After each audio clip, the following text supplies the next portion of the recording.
تا حالا برات سوال شده که میگن روغن موتور 1040 یا 5C بریز دقیقاً یعنی چی؟ مثلا نوشته 5WC. این دقیقاً چی رو میخواد بگه؟ بذار برات خیلی ساده بگم. ویسکوزیته همون غلظت روغنه. مثلا عسل غلیظه، آب رقیق.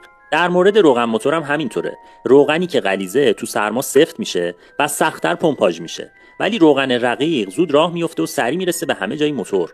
حالا این عددهای روی بطری هم دقیقاً به همین موضوع اشاره دارن. اون عدد اول که کنار W یا همون وینتر به معنای زمستون هست، یعنی داره میگه توی سرما روغن چقدر روونه. هرچی این عدد پایین‌تر باشه، مثل 0 یا 5، یعنی تو مناطق سرد موتور راحت‌تر روشن میشه و زودتر روغن موتور به قطعات موتور میرسه. عدد دوم مثلا همون C غلظت روغنه موقعی که موتور کاملا داغه.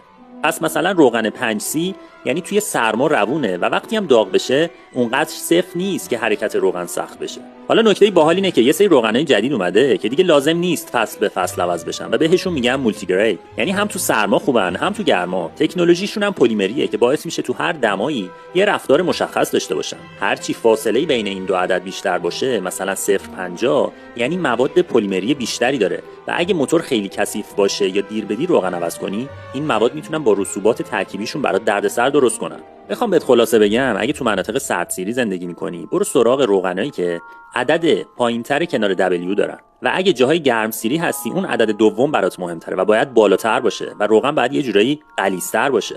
البته این نکته‌ای که گفتم یه نکته عمومیه و حتما باید سراغ کاتالوگ ماشینت بری و ببینید چه روغنی برات توصیه کرده. اگه این ویدیو رو دوست داشتی حتما لایکش